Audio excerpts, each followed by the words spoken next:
என் அன்புசார் மாணவர்கள் அனைவருக்கும் வணக்கம். நான் உங்களின் சயின்ஸ் சரவணன். பயிற்சியாளர்களே, நம்முடைய எய்ம் 2 இரண்டாவது வாரத்திற்கான தேர்வில் அறிவியல் வினாக்களுக்கான விளக்கம் தற்பொழுது இந்த வீடியோவில் கொடுக்கப்படுகிறது. ஸோ இந்த வீடியோவில் நம்ம எடுத்துக்கிட்டு இருக்க டாபிக் தெரியுமில்ல உங்களுக்கு, ஹீட், வெப்பம் அப்படின்ற தலைப்பில் எடுத்திருந்தோம். அதில் கேட்கப்பட்ட வினாக்களுக்கான விளக்கத்தை இப்போ கொடுக்க போகிறேன். வாங்க முதல் வினாவை பார்க்கலாம். முதல் கேள்வி 151. 3 கிலோகிராம் பனிக்கட்டி உருக எவ்வளவு வெப்ப ஆற்றல் தேவை? வித்தின் ப்ராக்கெட்டில் ஒரு குழு கொடுத்துருக்காங்க. பனிக்கட்டியின் தன் உள்ளுறை வெப்பம் is equal to 336 joule gram inverse. Calculate the heat energy required to melt the 3 kg ice cubes. The latent heat capacity of ice cube is 336 joule kilogram inverse. Okay, இப்போ நமக்கு என்னென்ன கொடுத்துருக்காங்கன்னு பாருங்கள். ஒரு பனிக்கட்டியுடைய மாஸ் கொடுத்துருக்காங்க, நிறை கொடுத்துருக்காங்க, லேட்டன் ஹீட் எவ்வளோன்னு கொடுத்துருக்காங்க. ஸோ லேட்டன் ஹீட் கண்டுபிடிக்கிறதுக்கு ஃபார்முலா சொல்லி கொடுத்துருக்கேன். என்னென்னு பார்த்தீங்கன்னா m × ΔT. அதாவது மாஸை அப்படியே லேட்டன் ஹீட்டால் மல்டிப்ளை பண்ணால் போதும். நான் ΔT சொல்லணும், சாரி. அதாவது இங்கே கொடுத்துருக்க மாஸை அப்படியே லேட்டன் ஹீட்டால் மல்டிப்ளை பண்ணாலே உங்களுக்கு ஆன்சர் கிடச்சிடும். ஸோ மாஸ் பார்த்தீங்கன்னா 3 kgன்னு இருக்குது. இது 3 போட்டுறாதீங்க. ஏன் சார் 3 போடக்கூடாது அப்படின்னா, அதாவது யூனிட் பார்க்குறப்ப கிராமில் கொடுத்துருக்காங்க. அப்போ கண்டிப்பாக இந்த கேஜியை கிராமை மாற்றணும். ஸோ 3 kgயை நீங்கள் கிராம்ஸாக கன்வெர்ட் பண்ணிங்க அப்படின்னா 3000 வரும். அப்போ 336 வேறு மல்டிப்ளை பண்ண வேண்டியது இருக்குது. ஸோ அதை மல்டிப்ளை பண்ணுறீங்க. பெருக்குன்னு எவ்வளோ வரும்? இந்த 3ஐயும் 336 முதல் பேருக்குங்க. 3000 18க்கு 8 மீதி 1, 3 9 1 10க்கு 0 மீதி 1, 3 9 1 10, 1008 வந்துருச்சு. ஆல்ரெடி இங்கே ஒரு 3 0 இருக்குது. ஸோ 3 0 போட்டுக்கிறீங்க. ஸோ இது ஆன்சர் இல்லையே அப்படின்னா எல்லாமே மெகா ஜூலில் கொடுத்துருக்காங்க. எல்லா ஆப்ஷனுமே மெகான்றது என்னென்னு பார்த்தீங்க அப்படின்னா 10⁻⁻6 தான் நம்ம மெகா அப்படின்டுவோம். சாரி, +6. 10⁻+6 மெகாண்டுவோம். அப்போ இப்போ கொடுத்துருக்க நம்பருக்கு பார்த்தீங்களா, இந்த 100 8000 இருக்குது பார்த்தீங்களா, இதில் நீங்கள் 6 ஸ்தானம் தள்ளி புள்ளி வச்சாலும் அல்லது 10⁻6 போட்டாலும் ரெண்டுமே மெகா ஜூல் தான். ஸோ ஆப்ஷன் எல்லாம் மெகா ஜூலாக இருக்கனால இப்போ நம்ம கொடுத்துருக்கக்கூடிய டேட்டா கண்டுபிடிச்ச ஆன்சரையும் மெகா ஜூலாக கன்வெர்ட் பண்ணணும். அப்போ என்ன பண்ணோம்னா 6 ஸ்தானம் 1 2 3 4 5 6 6 ஸ்தானம் தள்ளி புள்ளி வைக்கிறப்ப எப்படி வரும்? 1.008000 வரும். இந்த பின்னாடி நம்பர்லாம் விட்டுலாம். ஏன்னா புள்ளிக்கு வலது பக்க ஸ்தானத்துக்கு மதிப்பு இல்லை, 0ல் ஆரம்பிக்கிறனால மதிப்பு இல்லை. இப்போ முன்னாடி 1 மட்டும்தான் இருக்கும். வெறும் 1 மட்டும் நிற்காது. 10⁻6 இருக்கு இல்லையா, அதனால மெகா ஜூல் மாறும். இந்த எம்முக்கு என்ன மதிப்பு அப்படின்னா 10⁻6ன்னு தனியாக மதிப்பு இருக்குது. அதனால தான் நான் 6 ஸ்தானத்தில் புள்ளி வச்சுருக்கேன். அப்போ சரியான ஆன்சர் பார்த்தீங்கன்னா ஆப்ஷன் ஏ. ஃபார்முலா ஈஸியான ஃபார்முலா தான், ஆனால் டக்குன்னு மல்டிப்ளை பண்ணி அப்படி போட்டு விட்ற வேண்டாம். ஏன்னா அந்த கிலோகிராமை கிராமாக கன்வெர்ட் பண்ணிவிட்டு பண்ணிங்கன்னா சரியாக வரும். அடுத்த கொஸ்டின், வெப்பநிலையின் அலகு. அதாவது இந்த கேள்வியில் ஒரு சின்ன மிஸ்டேக் இருக்குது. என்னென்னு பார்த்தீங்கன்னா ஆங்கில வினாவில் SI யூனிட் ஆஃப் டெம்பரேச்சர்னு இருக்குது, தமிழ் வினாவில் வெப்பநிலையின் அலகுன்னு இருக்குது. ஆக்சுவலாக அந்த கேள்வி எப்படி செட் பண்ணி நான் சொல்லிடுறேன். நான் செட் பண்ணது தமிழ் மீடியம் கொஸ்டின் பேஸ் பண்ணி தான் செட் பண்ணேன். யூனிட் ஆஃப் டெம்பரேச்சர் அவ்வளோதான். இந்த SIன்றதை அவங்க எக்ஸ்ட்ரா டைப் பண்ணிட்டாங்க. அதனால் தமிழ் மீடியம் இங்கிலீஷ் மீடியத்துக்கு தனித்தனி கீ வந்துடும்.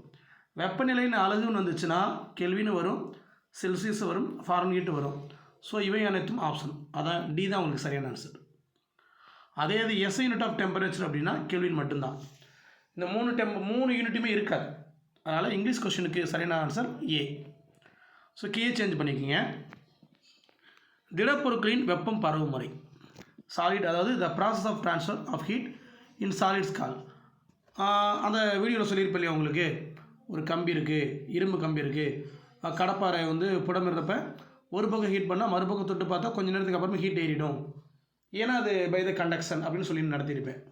ஸோ திடப்பொருட்களின் வெப்ப பரவு முறை வந்து வெப்ப கடத்தல் தான், கண்டக்ஷன் தான். ரைட்டுங்களா? ஓகே. வெப்ப கதிர்வீச்சு பார்த்தீங்கன்னா திடப்பொருள், திரவப்பொருள், வாயுப்பொருள் 3 இருந்தாலும் நடக்கும், இல்லாமல் வெறும் வெற்றிடமாக வேக்கமாக இருந்தாலும் நடக்கும். ஸோ வெப்பச்சலனம் கன்விக்ஷன் பார்த்திங்க அப்படின்னா லிக்விட்லேயும் கேஸ்லையும் நடக்கக்கூடிய ஹீட் ட்ரான்ஸ்ஃபரிங் மெத்தட். அடுத்து பளபளப்பான மேற்பரப்புகள், சைனிங்காக இருக்கக்கூடிய சர்ஃபேஸ் வந்து என்ன பண்ணும்? வெப்பத்தை நன்கு உறிஞ்சுமா? கண்டிப்பாக கிடையாது, பிரதிபலிக்கும். வெப்பத்தை கதிரியக்கமாக வெளிப்படுத்துமா? இந்த பதில் சரியாவா தெரில, வெயிட் பண்ணுவோம். அடுத்ததாக ரீட் பண்ணுவோம். குறைவான வெப்பத்தையும் உறிஞ்சுதலையும் கதிரியக்கத்தையும் வெளிப்படுத்தும். அப்போ பியை விட சி கரெக்டாக இருக்குது. பியும் ஆன்சர் தான், நல்லா கேட்டுக்குங்க. பட் சி வந்து அக்யூரேட் ஆன்சர். உங்களுக்கு டிஎன்பிசியில் இந்த மாதிரி பார்த்தீங்கன்னா நிறைய நீங்கள் சேலஞ்சு பண்ணுற மாதிரி சில விஷயங்கள்லாம் வந்து கிரியேட் பண்ணி விட்ருவாங்க. இது பதில் தானே அப்படின்னு கேட்கலாம். அவங்க அந்த கதிரியக்கத்தையும் உள்படுத்தி இருக்கக்கூடிய ஆப்ஷன் இன்னொன்று இருக்குது. அதனால் சி தான் கரெக்டு. அதிகமான வெப்பம் உறிஞ்சலும் கதிரியக்கம் என்பது அது தவறான பதில் பார்த்தாலே தெரியுது. So shining surfaces are poor absorbers and poor radiators of heat. அடுத்து 155.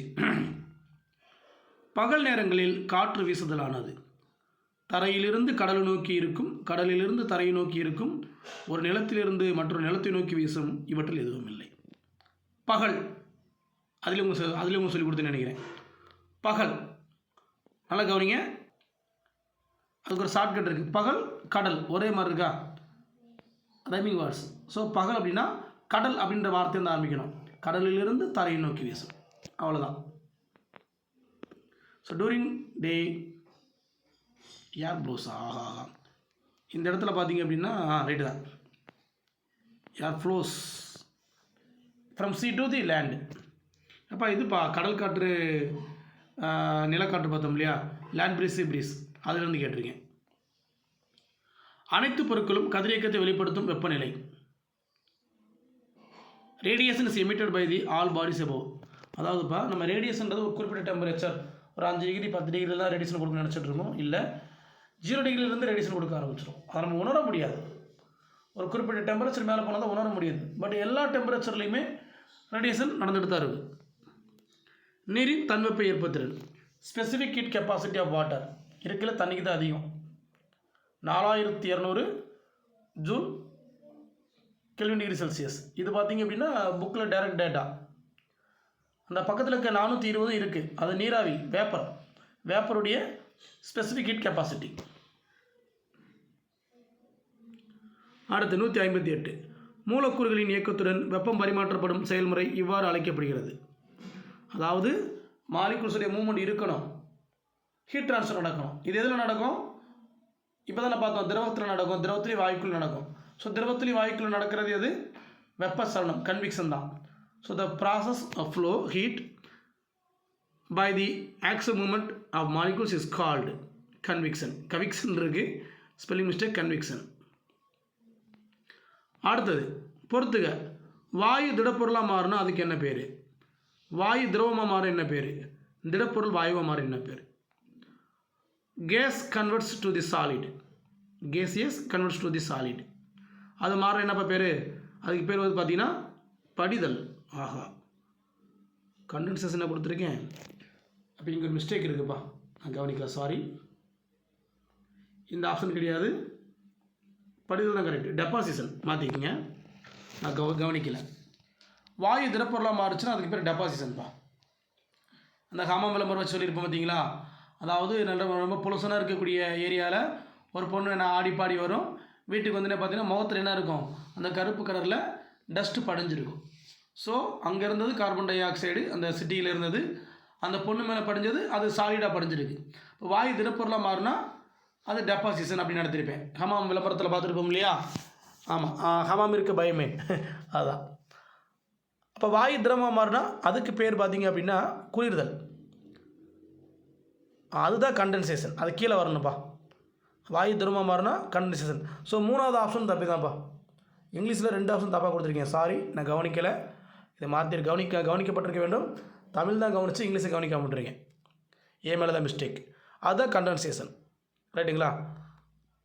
ஓகே. அடுத்து திடப்பொருள் வாயுவாக மாறுச்சு அப்படின்னா solid converts to the gaseous state directly is called the sublimation, பதங்கமாதல். எக்ஸாம்பிள் கற்பூரம், சேம்பர்ஸ்.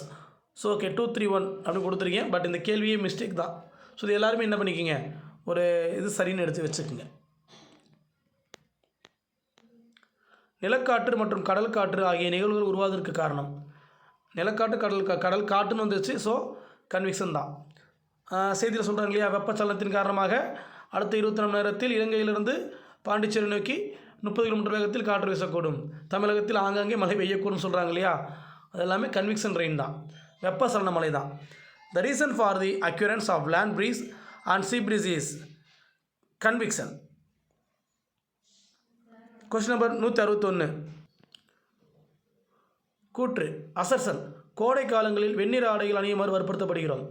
ஏன் சம்மரில் வந்து ஒயிட் கலர் ட்ரெஸ் போட்டிங்க அப்படின்னா அது அதிகமான சன்லைட்டை ரிஃப்ளெக்ட் பண்ணும். காரணம் வெண்மை நிறமானது வெப்பத்தை கடத்தாது. ரிஃப்ளெக்ட் பண்ண மட்டும் காரணம் கிடையாது, உள்ளேயும் கடத்தாது.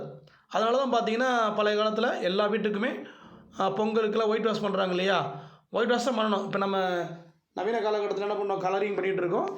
ஸோ கலரிங் பண்ணுறதுனால ஹீட் நிறைய உள்ள வீட்டுக்குள்ளே வரும்.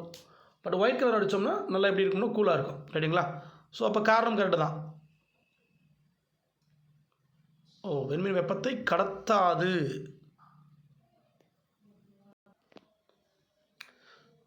வெப்பத்தை கடத்தாதுன்னு அக்யூரேட்டாக சொல்லிட முடியாது. வெப்பத்தை கடத்தும். அதுக்கு வெள்ளை சட்டை போடுறவங்களுக்கு வந்து உடம்பு ஹீட் ஆகாமல இருக்குது, ஆகும். பட் அப்படி பார்க்குறப்ப கூற்று சரி, காரணம் தவறு. அந்த மைண்டில் செட் பண்ணியிருக்கேன். பட்டு என்னை பொறுத்த மட்டுக்கும் இந்த ஆப்ஷன், இந்த காரணமே இருக்கக்கூடாது. ஏன்னா வெண்மை நிறமானது வெப்பத்தை கடத்தாது என்பது ரைட்டு தான். ஆமாம், உள்ளே ஊடுருவல் அப்படின்னா அது கரெக்டு தான். ஸோ இன்னும் அந்த காரணத்தை இன்னும் கொஞ்சம் வலுவாக செட் பண்ணியிருக்கணும். ரைட்டுங்களா? அந்த ரீசன் சரியாக பொருந்தலை. பட் இந்த இடத்துல பார்க்குறப்ப கூற்று சரி, காரணம் சரினாலும் ஏற்றுக்கிற மாதிரி தான் இருக்குது. அப்போ ஏசி 2 நாள் என்னால் ஓரளவு நீங்கள் எடுத்துக்கங்க. பட் இந்த ரொம்ப அக்யூரேட் ஆன்சர்னால் ஏ தான். ரைட்டுங்களா? ஓகே. ஆனால் வெறுமை நேரம் வெப்பத்தை ரொம்ப கம்மியாக தான் கடத்தும். ஸோ நம்ம ஜென்ரலாக சொல்கிறப்ப அது கடத்தாது தான் சொல்லுவோம். ரைட்டுங்களா? அதனால தான் நம்ம வெள்ளை ட்ரெஸ் போட சொல்கிறது. ரைட்டுங்களா? ஆனால் கம்ப்ளீட்டாக கடத்தாது அப்படின்றது சொல்லிட முடியாது. கூற்று சமையல் பாத்திரங்களின் கைப்பிடி பிளாஸ்டிக் அல்லது மரத்திலானவை. பிளாஸ்டிக் தான் பண்ணி வச்சுருக்காங்க. இவை சமைக்கும் போது ஏற்படும் வெப்ப கதிர்வீச்சினை தடுக்கின்றன. இது ஓகே. கூட்டு சரி, காரணம் தப்புன்னு இதில். ஏன்? அது ரேடியேஷன் மட்டும் இல்லை, அது மிக முக்கியமானது கண்டக்ஷன். அது வந்து பார்த்திங்கன்னா வெசல் பார்த்திங்க அப்படின்னா அது ஸ்டீலில் இருக்கும். அது வெப்ப கடத்தலால் இன்னொரு பக்கம் சுற்றும். அதனால தான் அந்த பிளாஸ்டிக் கைப்பிடியை பொறுத்துறது. அதனால் இந்த இடத்துல சி தான் correct. Handles of cooking utensils are made of plastic or wood. They prevent the radiation of heat during the cooking. A is correct, R is wrong. So இந்த பதிலை தான் மேலே போட்டிருக்காங்கன்னு நினைக்கிறேன். அடுத்து கேலரியை ஜூலாக கன்வெர்ட் பண்ண எவ்வளோ வரும்? 4.189 ஜூல். இது டைரக்ட் கொஸ்டின் தான். ஒரு உலோகத்தின் வெப்பநிலை 30 டிகிரி செல்சியஸாக இருக்கிறது. அதற்கு 3000 ஜூல் அளவுள்ள வெப்ப ஆற்றல் அளிக்கப்படும் பொழுது அந்த வெப்பநிலை 40 டிகிரி செல்சியஸாக உயர்கிறது எனில் அதன் வெப்ப ஏற்புத்திறன் என்ன? ஸோ கேட்டுக்கிறது என்ன கேட்டிருக்காங்க? ஹீட் கெப்பாசிட்டி கேட்டிருக்காங்க. ஹீட் கெப்பாசிட்டியோட ஃபார்முலா உங்களுக்கு நல்லாவே தெரியும். என்னப்பா ஃபார்முலா? அதாவது மேலே என்ன வரணும் அப்படின்னா, முதல்ல ஃபார்முலா எதுனாலும் உங்களுக்கு பதில் வந்துடும். ஃபார்முலா என்னப்பா? மேலே வந்து ஆற்றலை போட்டுக்கணும், கீழே வந்து டெல்டி. இதான் ஃபார்முலா. கியூன்றது வெப்ப ஆற்றல் 3000, அது மேலே போட்டுக்குங்க. கீழே பார்த்தீங்க அப்படின்னா டெல்டினது சேஞ்ச் இன் டெம்பரேச்சர், வெப்பநிலை ஏற்படும் மாற்றம். 30 to 40 மாறுது. அதாவது 40 30 குறையுது. அப்போ 40 - 30 போட்டிங்க அப்படின்னா என்னப்பா வரும்? 10 வரும் கழிச்சிங்கன்னா. அப்போ ரெண்டையும் அடிச்சிங்கன்னா இது ஒரு 0 அடிச்சிருங்க, மீதி 300 இருக்கும். So 300 right. ஆனால் 300J ரைட்டா, 300K ரைட்டா, 300JK ரைட்டா, 300J/K ரைட்டா? அப்போ இந்த இடத்துல பார்த்தீங்கன்னா உங்களுக்கு கணக்கு செய்ய வைக்கிறது இந்த வினாவுடைய நோக்கம் இல்லை. உங்களோட யூனிட் தெரிஞ்சிருக்கான்னு பார்க்குறாங்க. வெப்ப ஏற்பத்தினுடைய யூனிட் பார்த்தீங்கன்னா JK இன்வெர்ஸ். அதை எப்படி எழுதலாம்? J/Kன்னு எழுதலாம். இப்போ சரியான ஆன்சர் டி. அடுத்து வெற்றிட குடுவையினுள் திரவம் நீண்ட நேரம் வெப்பமாக இருப்பதற்கு காரணம். தத்துவம். வெப்ப கடத்தலா, வெப்பச்சலனம், வெப்ப கதிர்வீச்சா, உண்மை வெப்ப விரிவா? The liquid in vacuum flask remains hot for a longer time because of the principle. அது ரேடியேஷன் தான்ப்பா. வெப்ப கதிர்வீச்சு தடுக்க தான் அந்த மாதிரி வெற்றிட குடுவையாக அமைக்கிறாங்க. அது 166. ஒரு பொருளின் வெப்பம் அல்லது குளிர்ச்சியின் அளவீடு என்னப்பா? வெப்பநிலை. 2. ஒரு பொருளில் உள்ள துகளின் சராசரி இயக்க ஆற்றலின் மதிப்பு, அதுவும் வெப்பநிலை தான். ஸோ 2 வெப்பநிலைக்குரிய 2 டெஃபினிஷனும் ஒவ்வொரு ஸ்டாண்டர்டில் ஒரு மாதிரி இருக்குது. ரெண்டுமே சேர்த்து ஒன்றா கொடுத்துருக்காங்க. ஸோ ரெண்டுமே ரைட்டு தான். The degree of hotness or coldness of an object, temperature, and the average kinetic energy of the molecules in the substances, that is temperature. So both are B option is correct. வெப்பநிலையின் SI அலகு பார்த்தீங்களா? அங்கே நான் கேட்டது வெப்பநிலையின் அலகு. எஸ்ஐயில் கீழே கேட்டிருக்கேன், 2 கேள்வி ரிப்பீட்டடாக கேட்டிருக்க மாட்டேன் இல்லையா? ஸோ இந்த இடத்துல டி தான் ரைட்டு. வெப்பநிலை எஸ்ஐ அலகு கெல்வின் தான். 168 இது புக் பேக்கில் அப்படியே இருக்குப்பா. இடது பக்கம் இருக்கிறது எல்லாமே ஒவ்வொரு டெம்பரேச்சர், வலது பக்கம் பார்த்தீங்கன்னா அதோடைய அடர்த்தி எல்லாமே நீர் தான். முதல் தண்ணி வந்து பனிக்கிட்டே இருக்கிறப்ப அது அடர்த்தி எவ்வளோ இருக்கும், அப்புறம் அதே பனிக்கட்டி உருகி அந்த லேட்டன் ஹீட்டில் உருகி வாட்டராக கன்வெர்ட் ஆகிடும். ஆனால் என்ன சேஞ்ச் ஆகாது, டெம்பரேச்சர் சேஞ்ச் ஆகாது. அப்போ அடர்த்தி எவ்வளோ இருக்கும், 4 டிகிரி சென்டிகிரேட்டில் எவ்வளோ இருக்கும், 4 டிகிரி சென்டிகிரேட்டுக்கு மேலே போனால் எவ்வளோ இருக்கும் அப்படின்னு கேட்டிருக்கேன். ஸோ பதில் பார்த்தீங்கன்னா ஐஸ் க்யூப் 0 டிகிரி செல்சியஸாக இருக்கிறப்ப 0.91 இருக்கும், வாட்டராக இருக்கிறப்ப 0.97 இருக்கும். பெருசாக வித்தியாசமெல்லாம் ஆகலை. பட் 4 டிகிரி இருக்கிறப்ப கரெக்டாக 1 இருக்கும். அப்போ தான் உருகவே ஆரம்பிக்கும். 4 டிகிரிக்கு மேலே போச்சு அப்படின்னா 1 விட என்னவாயிடும், கம்மி ஆகிடும். சரி, இப்போ அடுத்து நீராவியின் தன்வெப்ப ஏற்புத்திறன். ஸோ அது இங்கிலீஷ் கொஸ்டின் கொடுக்காம இருக்குன்னா, specific heat capacity of the vapour. இப்போ தான் மேலே சொன்னேன் உங்களுக்கு 460 இருக்குது, மேலே இருக்குது. இன்னொரு ஆப்ஷனை சொன்னேன், இங்கே தனி கொஸ்டினை கேட்டிருக்கேன். -273 டிகிரி செல்சியஸ் என்பது கெல்வின் என்ன வரும், அது ஓகே இல்லை, 0 கெல்வின். தனிச்சிறு வெப்பநிலைப்பா, ஆப்சல்யூட் 0 டெம்பரேச்சர், 0 கெல்வின். 171 அறை வெப்பநிலை, எல்லாமே கெல்வினில் கொடுத்துருக்கேன். நீங்கள் எல்லாமே ஃபாரன்ஹீட்லையும் செல்சியஸில் படித்து வச்சுருந்தீங்க அப்படின்னா கெல்வினில் கேட்டால் மாட்டிக்குவீங்க, ரைட்டுங்களா? ஸோ நோட் பண்ணி வச்சுக்கோங்க. அறை வெப்பநிலை ரூம் டெம்பரேச்சர் பார்த்தீங்க அப்படின்னா 296.15, எல்லாமே நேராக கொடுத்துருக்கேன். Human body 310.15 kelvin. Boiling point of water, நீரின் கொதிநிலை பார்த்தீங்கன்னா 373.15 kelvin. Freezing point of water பார்த்தீங்கன்னா 273.15 கெல்வின். எல்லாமே நீங்கள் படிக்கணுன்றதுக்காக நேராக கொடுத்துருக்கேன். ஆனால் யாருமே சி ஆப்ஷன் எடுத்துருக்க மாட்டீங்க. அப்படி நேராகவும் ஒரு சில நேரத்தில் டிஎன்பிசியில் குதர்க்கமாக கேள்வியில் ஆப்ஷனை செட் பண்ணிவிடுவாங்க. எல்லாத்துக்குமே தயாராக இருக்கணும். அதாவது உங்கள் பதிலை நீங்கள் ஸ்ட்ராங்காக இருந்தீங்கன்னா அவங்க ஆப்ஷன் எப்படி சஃபல் பண்ணி கொடுத்தாலும் நேராக கொடுத்தாலும் சரி எழுதிடுவீங்க. கீழ்கண்டவற்றில் எந்த பரப்பு அதிக அளவு வெப்ப ஆற்றலை கதிர்வீசும்? கருமையும் சுரசுரப்பு தான். பிளாக் அண்ட் கோர்ஸ் தான் பார்த்திங்க அப்படின்னா அதிகமாக என்ன பண்ணும், சர்ஃபேஸ் வந்து ரேடியேட் பண்ணும். Among the following which surfaces radiate more heat energy? Black and coarse. ஃபாரன்ஹீட்டில் நீரின் கொதிநிலை மதிப்பு. பொதுவாக நீரின் கொதிநிலை மதிப்பு நீங்கள் செல்சியஸ் சொல்லுங்கள், 100 டிகிரி செல்சியஸ் சொல்லிடுவீங்க. அதை அந்த கணக்கில் அப்ளை பண்ணி பாருங்கள். செல்சியஸை ஃபாரன்ஹீட்டை மாற்றக்கூடிய ஃபார்முலா அப்ளை பண்ணி பார்த்தீங்கன்னா எவ்வளோ வரும், கரெக்டாக 212 வரும். அப்ளை பண்ணி பார்த்துக்குங்க, ரைட்டுங்களா? சார் அந்த கணக்கு நீங்களே செய்யுங்களேன் சார். ஈஸி தான்ப்பா, ஃபார்முலா தான். F-32 இன்ட்டு 5/9 இதுதான் ஃபார்முலா. FD value எவ்வளோப்பா, 100. சரி C-32 இன்ட்டு 5/9. அப்போ C வந்து 100. 100ல் 32 போனால் எவ்வளோப்பா வரும்? 100ல் 32 போச்சு அப்படின்னா